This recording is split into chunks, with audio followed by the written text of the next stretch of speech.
삶의 영성. 헨리 나우엔. 내 일상에 하나님이 활동하실 공간이 있는가? 영적 삶은 훈련이 없이는 불가능하다. 영적 삶이란 하나님의 영이 인도하시는 삶이다. 예수님의 삶도 그 영이 인도하셨다. 성령은 우리에게 죽음을 이기는 삶을 주신다.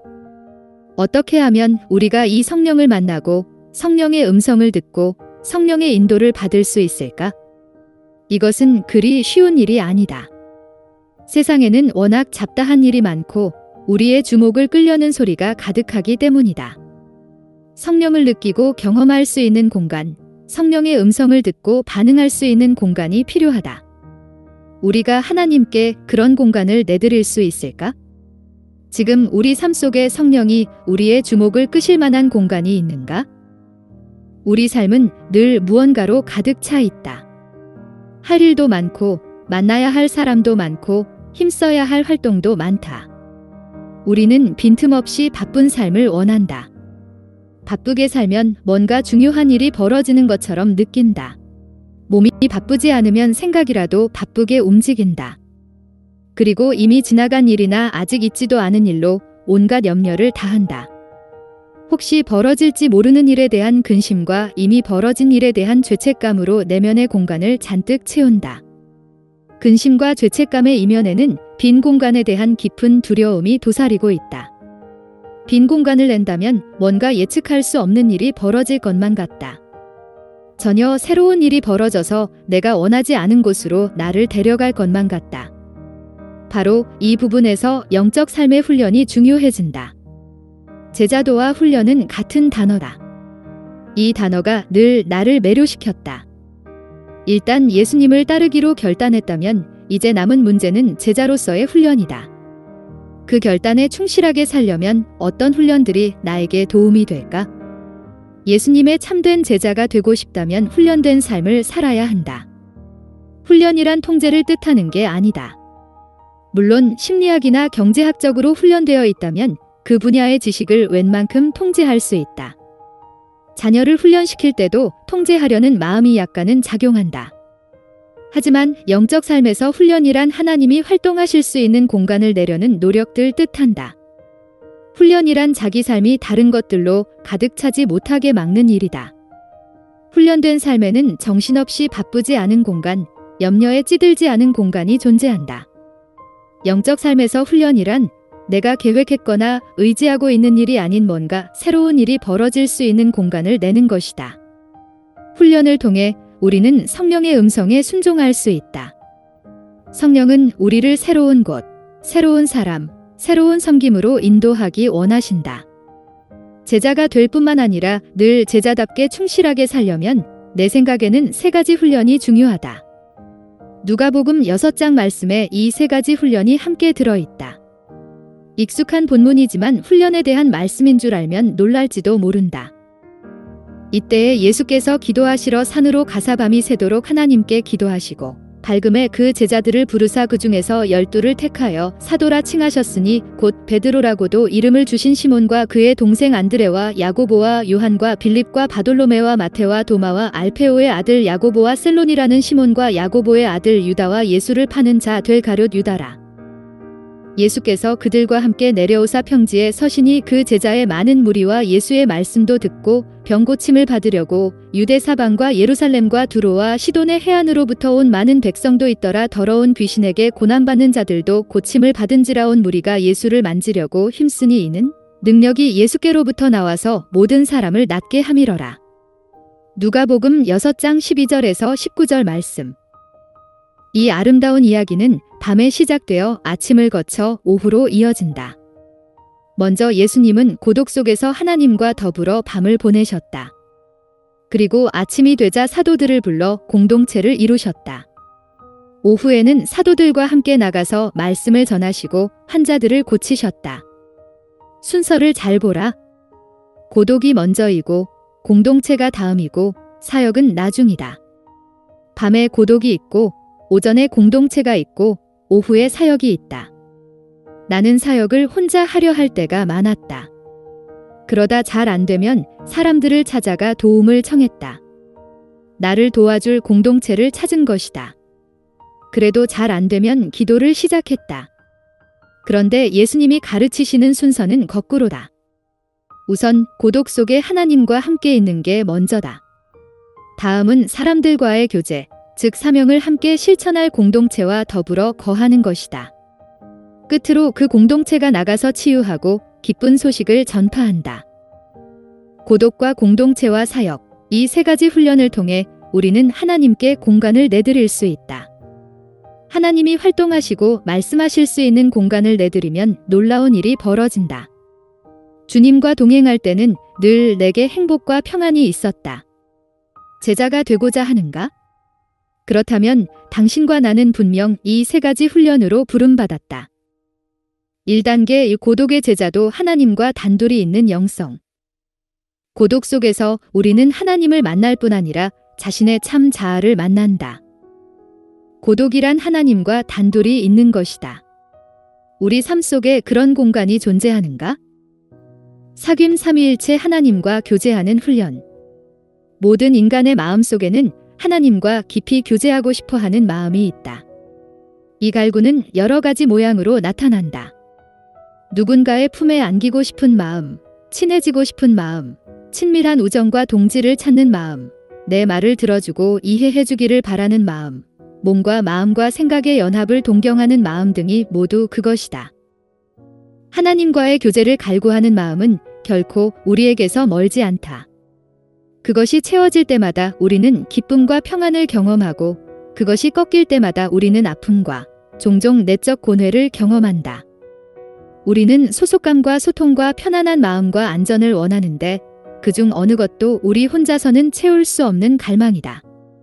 우리의 전 존재는 다른 지성적 존재를 갈망한다. 우리 마음은 하나님의 마음으로만 채워질 수 있다. 하나님과의 교제를 깊이 갈구하는 마음은 그분이 주신 소중한 선물이자 영적 여정의 참된 원동력이다. 우리의 믿음과 소망과 사랑도 그 갈구에서 비롯된다. 마찬가지로 우리의 불신과 절망과 두려움도 거기서 비롯된다. 이 갈구를 어떻게 하느냐가 우리 삶의 결정적인 요인이 된다. 예수님을 믿는다는 건 그분과 아버지 사이에 존재하는 교제를 믿는다는 뜻이다. 예수님은 내가 나를 믿느냐라고 물으신다. 이 말씀은 이런 의미다. 너는 내가 하나님과 충만한 교제를 나누고 있음을 믿느냐? 내가 아버지께 받은 모든 말씀을 너에게 전하고 있음을 믿느냐?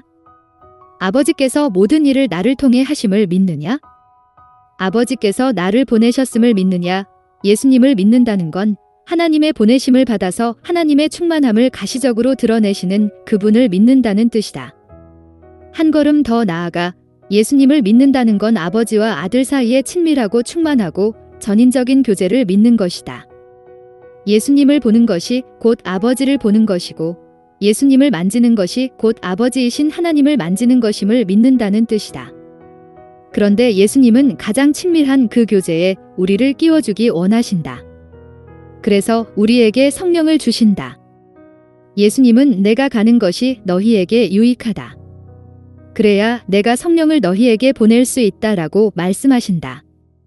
성령 안에서 우리는 예수님이 아버지와 나누시는 사랑의 교제에 온전히 동참한다. 성령을 통한 이 교제야말로 구원의 신비이자 우리에게 약속된 영적인 삶이다. 경청, 진짜 내가 누구인지 듣는 훈련. 예수님은 밤새도록 하나님과 교제하셨다. 그 밤의 교제를 나는 이렇게 정의하고 싶다. 예수님은 자신을 사랑하는 자라고 부르시는 아버지의 음성을 들으셨다. 예수님이 요단강에서 올라오실 때 들으신 음성도 그것이었고 산에서 들으신 음성도 그것이었다. 너는 내 사랑하는 아들이다. 내 모든 사랑과 은총을 너에게 쏟는다. 너는 내 기뻐하는 자다. 세상은 그분을 사랑받는 자로 취급하지 않았지만 예수님은 자신이 사랑받는 자임을 아셨기에 세상 속에 당당히 들어가실 수 있었다. 사람들은 그분을 환호하다가 비웃었고 칭송하다가 거부했다. 호산나 라고 외치다가 십자가에 못 박으라 라고 외쳤다. 하지만 그 모든 소리 속에서 예수님은 이 한 가지 사실을 아셨다. 나는 하나님께 사랑받는 아들이며 아버지께서 나를 기뻐하신다. 그래서 그 음성을 붙드셨다. 밤에 기도하실 때 그분은 다른 모든 소리에서 완전히 벗어나 자신을 사랑하는 자라고 부르시는 아버지의 음성에만 온전히 마음을 여셨다. 우리도 하나님과 단둘이 있어야 한다. 고독이 왜 이렇게 중요한가? 우리를 내 사랑하는 자라고 부르시는 아버지의 음성을 그 고독 속에서 들을 수 있기 때문이다. 예수님은 당신과 나도 그분처럼 사랑받는 존재라고 말씀하신다. 그 동일한 음성이 우리에게도 들려온다. 기도란 그 음성을 내 존재의 중심으로 듣고 내 삶 전체에 스며들게 하는 것이다. 나는 누구인가? 사랑받는 존재다. 존재의 가장 진실한 심연에서 그 음성을 붙들지 않으면 우리는 세상 속으로 당당히 들어갈 수 없다. 세상에는 다른 음성들도 많이 있어서 이렇게 소리 높여 외친다. 내가 사랑받는 자라는 걸 증명해보라. 너의 가치와 쓸모를 입증하라. 뭔가를 보여주라.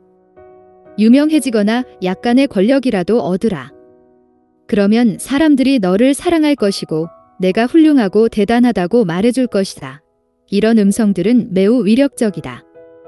우리의 은밀한 정서 불안을 건드리며 아주 바쁜 삶으로 우리를 몰아간다. 그래서 우리는 자신이 관심을 받을 만한 착한 사람임을 세상에 입증하려고 한다. 세속적인 삶이란 다른 게 아니라 이렇게 주변의 반응에 좌우되는 삶이다. 때로 우리는 바쁜 삶을 소명의 표출이라고 생각하지만 예수님은 자아의 가치를 입증하려는 우리의 시도가 유혹이란 걸 아신다. 예수님이 너는 내 사랑하는 자라라는 음성을 들으신 직후에 그분께 또 다른 음성이 들려왔다. 내가 사랑받는 자임을 증명해보라. 뭔가 보여주라. 이 돌을 빵이 되게 하라. 유명해지라. 성전에서 뛰어내리라. 그러면 내 명성이 자자해질 것이다. 권력을 잡으라. 그러면 진짜 영향력이 생길 것이다. 너는 영향력을 원하지 않느냐? 그래서 세상에 온 게 아니냐? 그러자 예수님은 이렇게 말씀하셨다. 아니, 나는 아무것도 입증할 필요가 없다. 나는 이미 사랑받는 자다. 나는 렘브란트가 그린 탕자의 귀향이라는 그림을 아주 좋아한다. 그림 속의 아버지는 아들을 품고 어루만지며 이렇게 말한다. 너는 내 사랑하는 자녀라. 너에게 아무것도 묻지 않겠다. 여태 내가 어디에서 무엇을 했든 남들이 너에 대해 뭐라고 말하든 너는 내 사랑하는 아들이다. 이제 너는 안전하게 내 품 안에 있다. 내가 곧 너의 집이다. 내 이름은 긍휼이고 사랑이다. 이 사실을 항상 명심한다면 우리는 자신의 정체성을 잃지 않고도 엄청난 실패와 엄청난 성공을 둘 다 소화할 수 있다. 우리의 정체성은 사랑받는 자이기 때문이다. 부모나 형제자매나 교사나 교회나 세상 어느 누가 우리를 사랑해주거나 상처를 입히기 오래전부터 누가 우리를 거부하거나 칭찬하기 오래전부터 내가 영원한 사랑으로 너를 사랑하기에 데레미야 31장 3절 라고 말씀하시는 그 음성은 늘 있었다. 그 사랑은 우리가 태어나기 전부터 있었고 우리가 죽은 후에도 있을 것이다. 50년, 60년, 70년, 100년의 삶은 한순간에 지나지 않는다. 그 기간은 뒤에 저도 하나님을 사랑합니다라고 고백하도록 우리에게 주어진 시간이다.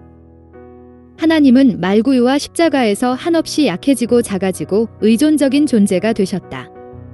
그런 그분이 우리에게 묻고 또 물으신다. 너는 나를 사랑하느냐? 정말 나를 사랑하느냐? 이 음성을 경청하는 건 쉽지 않다. 예수님은 밤새도록 기도하셨다. 이를 통해 알 수 있는 사실이 있다. 기도는 늘 감정이 아니며 하나님의 음성은 늘 육신의 귀로 듣는 음성이 아니다. 하나님의 말씀은 항상 머릿속에 불쑥 떠오르거나 우리 마음을 만족시켜주는 깨달음이 아니다. 하나님의 마음은 인간의 마음보다 크기에 우리의 기분과 정서를 초월한다. 하나님의 생각은 인간의 생각보다 크기에 우리의 깨달음과 기발한 발상을 초월한다. 하나님과 교제하는 진정한 기도는 다분히 밤에 이루어진다. 우리에게 닥쳐오는 어둠 속에서 신앙의 밤에 이루어진다. 하나님의 빛은 한없이 밝아서 우리를 눈멀게 한다. 우리가 배우는 내용을 우리의 마음과 머리로는 이해할 수 없다. 그래서 기도의 훈련이 필요하다. 우리는 기도하도록 부름받았다. 기도란 마음이 내켜서 하거나 큰 깨달음을 얻으려고 하는 게 아니다.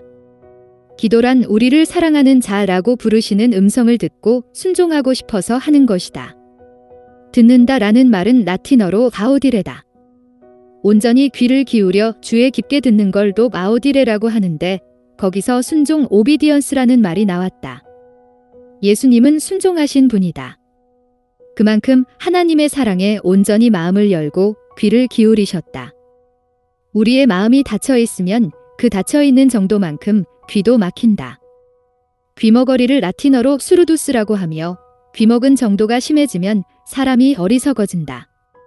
어리석은 삶이란 더 이상 듣지 않는 삶, 귀가 얇아져 늘 온갖 음성에 휘둘리는 삶, 자신이 사랑받는 자라는 진리를 잃어버린 삶이다. 영적으로 귀가 먹어 자신을 사랑하는 자라고 부르시는 음성을 듣지 못하면 그때부터 우리는 사랑받는 자가 되려고 엉뚱한 데를 기웃거린다. 그리고 그때부터 문제에 빠진다. 사랑과 인정과 칭찬을 얻지도 못할 곳에서 얻으려 하기 때문이다. 그래서 우리는 술, 마약, 관계, 성공, 남들의 평가, 통제 욕구 등 아무거데나 정신이 팔린다. 이 세상을 진정 자유롭게 살려면 자신의 정체성에 관한 진리를 명확히 들어야 한다. 물론 우리의 정체성은 사랑받는 자다. 그 진리를 듣는 일이 바로 기도다.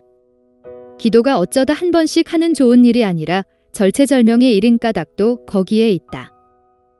기도란 본질적인 마음가짐이며 다른 사람들을 사랑할 수 있는 자유가 그 마음가짐에서 비롯된다. 우리가 타인을 사랑하는 이유는 그들에게 도로 사랑을 받을 것이어서가 아니라 내가 받은 사랑이 너무 커서 그 풍성한 사랑으로 나도 베풀고 싶기 때문이다. 바로 여기가 사역의 출발점이다. 우리가 누리는 자유의 근거는 자신이 사랑받는 존재임을 주장하는 데 있다. 사랑받는 존재로 살면 세상 속에 들어가 사람들을 만져주고 치유해주고 함께 대화할 수 있다. 또한 그들에게도 그들 자신이 사랑받고 선택받고 축복받은 존재임을 인식시켜줄 수 있다. 자신이 사랑받는 존재라는 걸 깨달은 사람은 남들 역시 사랑받는 존재임을 안다. 그리고 타인의 그 정체성을 불러내준다. 하나님의 사랑은 놀랍도록 신비롭다. 내가 얼마나 깊이 사랑받고 있는지 깨달을수록 우리 형제자매들이 얼마나 깊이 사랑받고 있는지도 알게 된다. 그러려면 기도해야 한다. 우리를 내 사랑하는 자라고 부르시는 그 음성을 들어야 한다. 우리가 하루에 30분만 앉아서 아무것도 하지 않고 성경의 간단한 단어나 구절을 머리와 가슴속에 품을 수 있다면 얼마나 좋을까? 여호와는 나의 목자시니 내게 부족함이 없으리로다. 이 구절을 3번 반복해서 말해보라. 우리는 이 말씀의 뒷부분이 사실이 아님을 안다. 내게 부족한 것과 원하는 게 많기 때문이다. 우리 마음이 늘 불안하고 초조한 것도 그래서다. 하지만 진리 자체, 여호와는 나의 목자시니 내게 부족함이 없으리로다를 계속 되뇌며 그 진리를 머리에서 가슴으로 내려오게 하면 점점 그 말씀이 내면에 있는 성소의 벽에 새겨진다. 거기서 생겨나는 여유 덕분에 우리는 직장 동료와 일, 가족과 친구, 하루 중에 만날 사람들을 수용할 수 있다. 문제는 우리가 앉아서 조용히 있으려는 순간 온갖 잡념이 떠오른다는 것이다. 참, 친구한테 전화하는 걸 깜빡 잊었군. 이따가 만나야 되는데 불의의 내면 생활은 원숭이들이 뛰어서 오르락내리락하는 바나나 나무와 같다. 하나님은 고독 속에서 말씀하시건만 우리는 그것을 믿고 가만히 앉아있기가 쉽지 않다. 그분의 말씀은 마술 같은 육성으로 오는 게 아니라 세월을 두고 점차 자라가는 지식으로 온다. 하나님이 주시는 그 말씀에서 우리는 내면의 여유를 얻어 삶을 살아간다. 예수님은 고독 속에서 하나님의 음성을 들으셨다. 우리도 고독 속에서 하나님의 음성을 듣는다. 고독은 공동체가 태동하는 곳이다. 2단계 공동체의 제자도. 서로 약한 모습을 받아들이는 영성. 공동체란 겸손과 영광이 맞닿는 곳이다. 기도로 하나님과 교제할 때 바로 거기서 우리는 공동체를 이루라는 소명을 발견한다. 놀랍게도 고독은 언제나 우리를 공동체로 부른다. 고독 속에서 우리는 자신이 인간 가족의 일원이라는 걸 깨닫는다. 더불어 살고 싶은 게 우리의 마음이다. 내가 말하는 공동체란 공식적인 단체가 아니라 가족, 친구, 구역, 12단계 프로그램, 기도 모임 등이다. 공동체란 기관이 아니라 삶의 방식이다. 우리는 하나님께 사랑받는 자녀이며 그 진리를 함께 선포하고 싶은 사람들이 모여 공동체를 이룬다. 공동체는 쉽지 않다. 파커 파머가 지적한 대로 공동체란 가장 함께 살고 싶지 않은 사람이 항상 살고 있는 곳 위다. 예수님이 이루신 12 제자 공동체에서 맨 마지막에 나오는 이름은 장차 그분을 배반할 사람이었다. 우리 공동체 안에도 늘 그런 사람이 있게 마련이다. 다른 사람들이 보기에는 내가 곧 그 사람일 수도 있다. 지금 나는 데이브레이크라는 공동체에서 살고 있다. 지적장애를 지닌 남녀노소들과 그들을 돕는 사람들이 함께 사는 전 세계 100여 개의 공동체 중 하나다. 우리는 일상생활의 모든 면을 공유하고 있다. 네이턴과 제니들 비롯해서 우리 공동체의 모든 지체는 함께 산다는 게 얼마나 어렵고도 아름다운 일인지 알고 있다. 고독이 공동체보다 앞서는 게 왜 그렇게 중요한가? 자신이 하나님의 사랑받는 자녀임을 모르는 사람은 그 사랑받는 느낌을 공동체 내의 누군가에게서 얻고자 한다. 조건 없는 완전한 사랑을 인간에게 기대하는 것이다.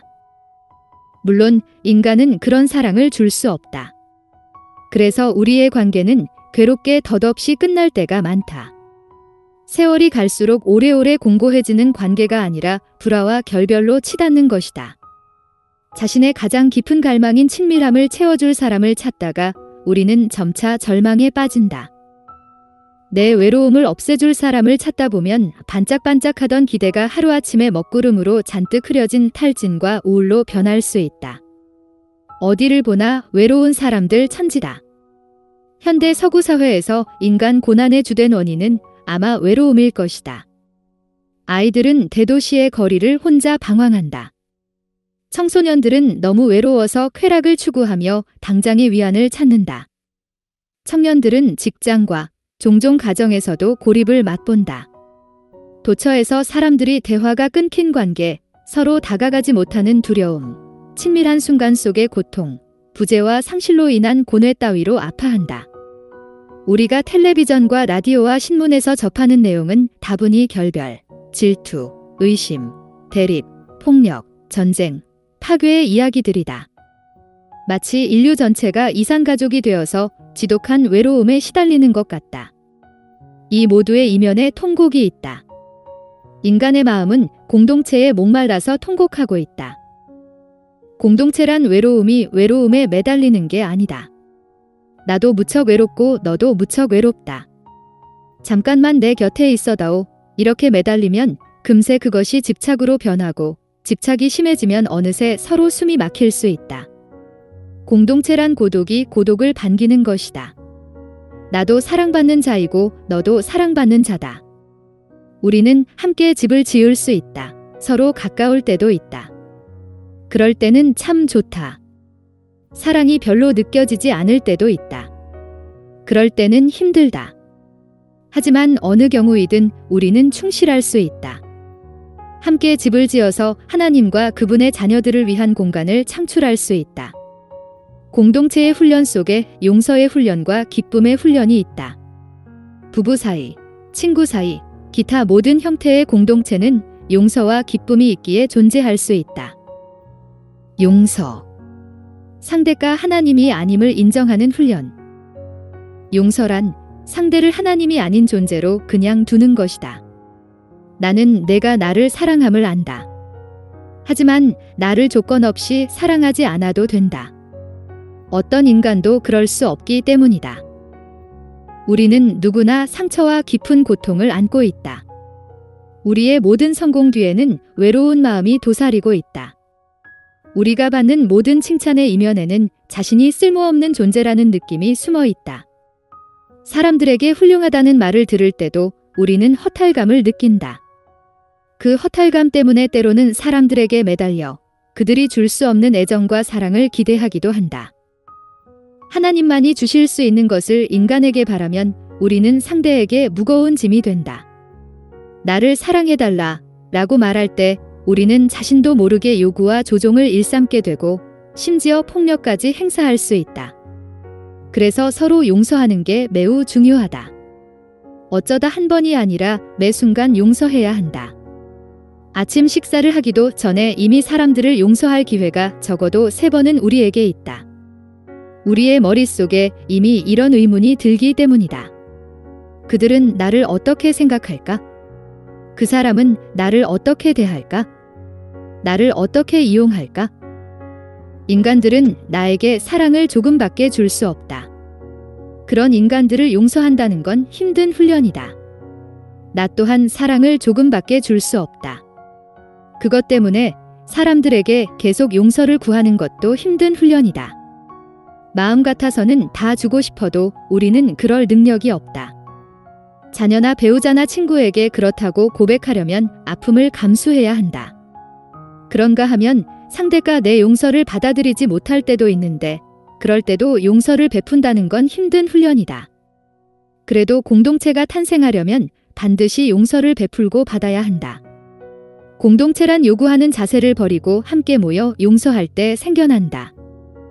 기쁨. 상대의 은사를 기뻐하는 훈련. 바로 거기서 공동체의 2번째 훈련인 기쁨이 싹튼다. 장반이에는 이렇게 썼다. 기쁨은 우리에게 양분을 주고 희망을 회복시켜주며 일상생활의 고난과 역경을 안고 살아갈 힘을 준다. 하나님만이 주실 수 있는 걸 인간은 줄 수 없다. 그 점을 용서할 수 있을 때 우리는 상대의 은사를 기뻐할 수 있다. 그러면 그 사람이 내게 주는 사랑이 하나님의 크고 무조건적인 사랑의 반사체로 보인다. 하나님의 사랑은 다함이 없으며 무수한 방법으로 가시화될 수 있다. 그래서 우리의 인간관계는 무한히 다양하다. 중요한 것은 우리를 하나로 부르신 분이 하나님이신 걸 아는 것이다. 내가 너희를 사랑한 것 같이 너희도 서로 사랑하라. 그 처음 사랑을 알면 비로소 사람들로부터 오는 사랑이 그 사랑의 반사체로 보인다. 이 사실을 알면 많은 힘든 시기와 어려운 순간도 견뎌낼 수 있다. 그 사랑을 기뻐하면서 아름답다고 말할 수 있다. 우리 데이브레이크 공동체도 용서가 많이 필요한 곳이다. 하지만 그 용서의 한복판에서 기쁨이 솟아난다. 사회에서는 흔히 하찮게 여겨지는 사람들이지만 우리는 그들의 아름다움을 본다. 용서와 기쁨이 있을 때 공동체는 서로의 은사를 발견하고 세워주는 곳, 너는 하나님의 사랑받는 자녀다라고 말해주는 곳이 된다. 상대의 은사를 기뻐한다는 건 내 피아노 연주 실력이 더 좋아졌다, 너는 노래를 참 잘한다 따위의 가벼운 칭찬을 주고받는다는 뜻이 아니다. 그거라면 차라리 장기자랑에 더 가깝다. 서로의 은사를 기뻐한다는 건 상대의 인간성을 받아들인다는 뜻이다. 데이브레이크에서는 서로를 그냥 사람으로 본다. 미소 지을 수 있는 사람, 반갑다고 말할 수 있는 사람, 음식을 먹을 수 있는 사람, 몇 걸음을 뗄 수 있는 사람으로 말이다. 남들이 보기에는 깨어진 사람들이지만 갑자기 그들에게서 생기가 뿜어져 나온다. 그들을 통해 나 자신의 깨어진 모습을 발견하기 때문이다. 세상에는 자기 비하의 짐에 시달리는 사람들이 수없이 많다. 나는 무익하고 쓸모없는 존재다. 사람들은 나한테 아무런 관심도 없다. 만약 나한테 돈이 없다면, 나한테 좋은 직장이 없다면 아무도 나를 불러주지 않을 것이다. 나한테 영향력이 없다면 아무도 나를 사랑하지 않을 것이다. 겉으로는 성공해서 칭송받는 사람들도 속으로는 자신을 못났다고 여기며 두려움 속에 살아가는 경우가 비일비재하다. 그들의 삶은 분열되어 있다. 자신의 겉모습만 알고 있는 사람들에게 내면의 실상을 숨겨야 한다고 생각하는 것이다. 그들의 삶은 다른 사람들로부터 차단되고 격리되어 있다. 자신의 가치가 내줄 은사에만 있고 받을 은사에는 없다고 믿어서다. 그러나 공동체에서 우리는 내 은사의 영역에서는 이끄는 자이지만 다른 사람들의 은사의 영역에서는 따르는 자다. 공동체란 서로의 약한 모습을 드러내는 곳이다. 그 상태로 우리는 서로 용서하고 다른 지체의 은사를 기뻐할 수 있다. 데이브레이크에 온 뒤로 나는 참 많은 것을 배웠다. 나의 참된 은사가 책을 쓰거나 대학에서 가르치는 게 아니라는 걸 배웠다. 제닉과 네이턴을 비롯한 사람들이 나의 참 은사를 발견해 주었다. 그들은 나를 워낙 잘 알기 때문에 내가 쓴 책이나 명문대 교수직에 더 이상 감명을 받을 수 없다. 가끔씩 그들이 이런 말을 해준다. 조언을 하나 하자면요. 당신이 쓴 책들을 직접 읽어보세요. 내 약하고 조급하고 부족한 모습이 공동체 지체들에게 그대로 알려질 때 거기에서 치유가 일어난다. 문득 나는 깨닫는다. 독서를 하지 않고 성공에 관심이 없는 사람들이 보기에도 내가 좋은 사람임을 말이다. 자기중심의 몸짓과 행동이 늘 나를 떠나지 않지만 이 사람들은 매번 나를 용서해 줄 수 있다. 3단계 사역의 제자도 고통의 자리에 찾아가는 영성. 예수님의 사명은 하나님의 온전한 사랑을 이 세상에 드러내시는 것이었다. 지금도 그분은 우리를 불러 그 사명을 계속 이어가게 하신다. 예수님의 제자들은 모두 사역으로 부름받았다. 사역이란 1차적으로 우리가 행해야 하는 무엇이 아니다. 비록 많은 일을 해야 하지만 말이다. 사역이란 우리가 믿어야 하는 무엇이다. 자신이 사랑받는 존재임을 안다면, 공동체 내의 사람들을 용서하고 그들의 은사를 기뻐한다면 거기서 사역이 나올 수밖에 없다. 예수님은 사람들을 치료하실 때 온갖 복잡한 절차를 거치지 않으셨다. 그분은 환자에게 이렇게 말씀하지 않으셨다. 우선 10분 동안 대화해보자. 그러면 내가 뭔가 조치를 취할 수 있을 거야. 그보다 그분의 순수한 마음에서 능력이 나왔고 그 결과 사람들의 병이 나았다. 예수님이 원하신 일은 딱 하나, 하나님의 뜻을 행하시는 것이었다. 그분은 철저히 순종하셨고 언제나 하나님의 음성을 들으셨다. 이 경청을 통해 예수님은 하나님과 친밀해졌고 그 친밀함이 그분이 보고 만지는 모든 사람에게로 발산되었다. 사역이란 바로 그것을 믿어야 한다는 뜻이다. 우리가 하나님의 자녀라면 우리에게서 능력이 나와 사람들이 치유될 것이다. 그것을 믿어야 한다. 나가서 환자를 고치라. 뱀을 밟고 죽은 자를 살리라. 이것은 한가한 농담이 아니다. 그런데 예수님은 내가 진실로 진실로 너희에게 이르노니 나를 믿는 자는 내가 하는 일을 그도 할 것이요 또한 그보다 큰 일도 하리니 라고 말씀하셨다. 예수님이 세상으로 보냄받으신 것처럼 우리도 몸과 마음을 치유하고 기쁜 소식을 전하도록 세상으로 보냄받았다. 그때나 지금이나 예수님은 자신의 제자들이 그 사실을 알기를 원하신다. 이 치유의 능력을 믿으라. 우리가 사랑받는 존재로 산다면 알게 모르게 사람들을 치유하게 되어 있다. 그 사실을 믿으라. 우리는 이 소명에 충실하기만 하면 된다. 치유의 사역은 감사와 긍휼이라는 두 가지 훈련을 통해 표현될 수 있다.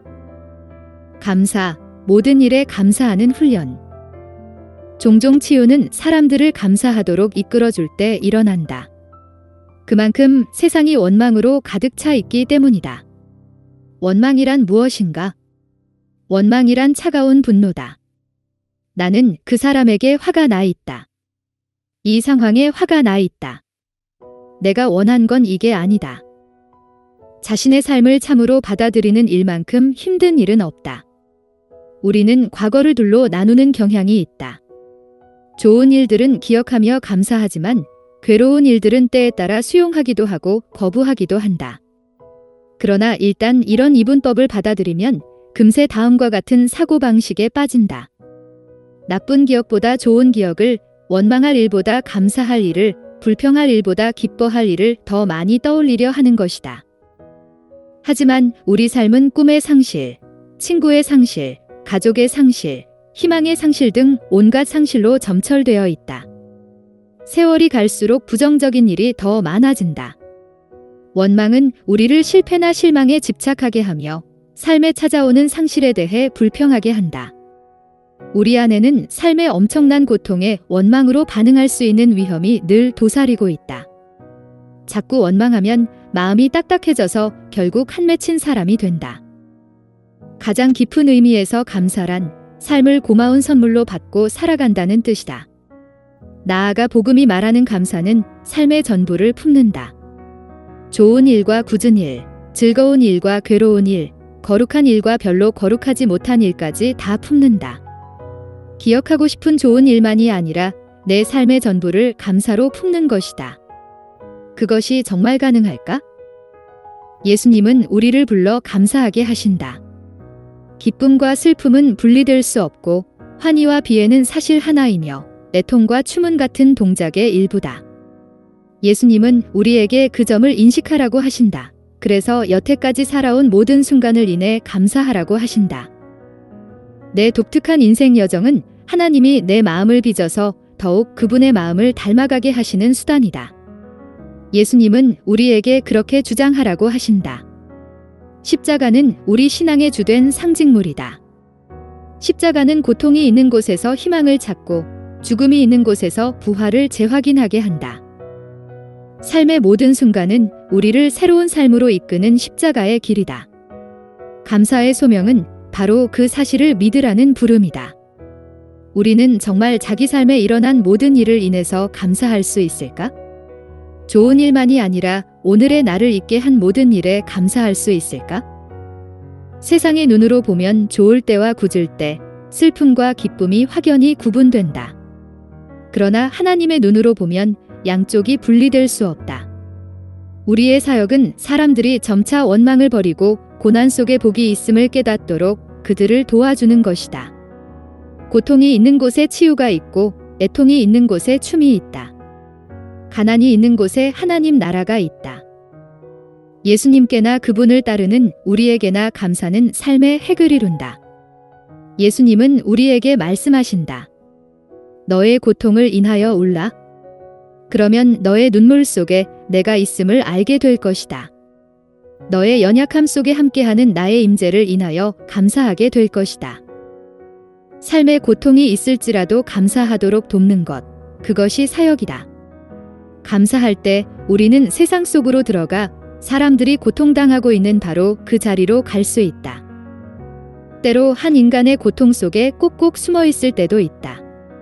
겉으로 보기에는 고통이 없어 보이거나 성공한 사람처럼 보인다. 그러나 사역자, 즉 예수님의 제자는 고통이 있는 곳으로 간다. 마초히스트, 고통당하는 데서 쾌감을 얻는 이상 성욕을 가진 사람이나 사디스트, 대상을 학대하는 데서 만족을 얻는 이상 성욕을 가진 사람이어서가 아니라 그 고통 속에 하나님이 숨어 계시기 때문이다. 긍휼, 아픈 이들과 함께 있어주는 훈련. 긍휼이란 아파하는 사람들과 더불어 살며 함께 아파한다는 뜻이다. 예수님은 외아들을 사별한 나인성의 과부를 보시고 긍휼히 여기셨다. 그 여인의 아픔이 그분의 몸속에 그대로 느껴졌다. 고통이 어찌나 영혼 깊이 느껴졌던지 그 긍휼의 마음으로 그분은 아들을 불러 다시 살리셔서 어머니에게 돌려주셨다. 긍휼이란 인간 조건에 온전히 몰입한다는 뜻이다. 네덜란드의 화가 빈센트 반 고흐도 비슷한 고통을 느꼈다. 벨기에의 황량한 탄광촌에서 가난한 사람들과 연대해서 살 때도 그랬고, 긍휼에 찬 분놀림으로 네덜란드 남부의 배고픈 농부들의 초상을 그릴 때도 그랬다.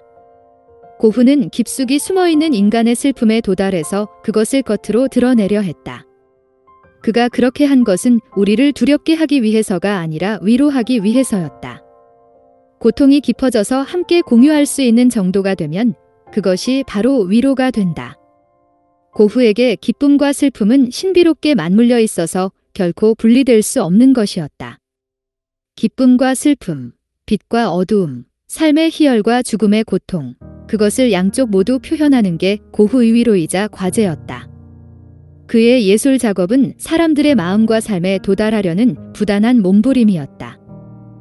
고흐가 스케치와 데생과 회화를 통해 우리에게 보여주는 게 있다. 고난의 연대가 낳는 건 동정이 아니라 위로라는 것이다. 위로란 어원적으로 새롭게 함께하는 힘이라는 뜻이다. 고난의 연대를 이루려면 진정한 공유가 가능한 정도로까지 고통이 깊어져야 할 수도 있다. 서로의 연약함을 품는 사람들은 복이 있나니 그들이 땅을 차지할 것이다. 그들은 새 출발을 경험할 것이다. 함께 아파하는 긍휼은 인간의 커다란 모험이다. 그래도 우리는 그 모험에 나서서 인간의 무서운 외로움에 과감히 함께 부딪혀야 한다.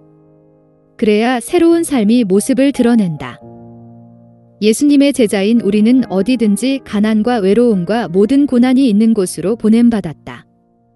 예수님은 우리에게 고난당하는 사람들과 함께 있을 용기도 주신다. 고통의 자리에 들어가면 예수님의 기쁨을 얻는다.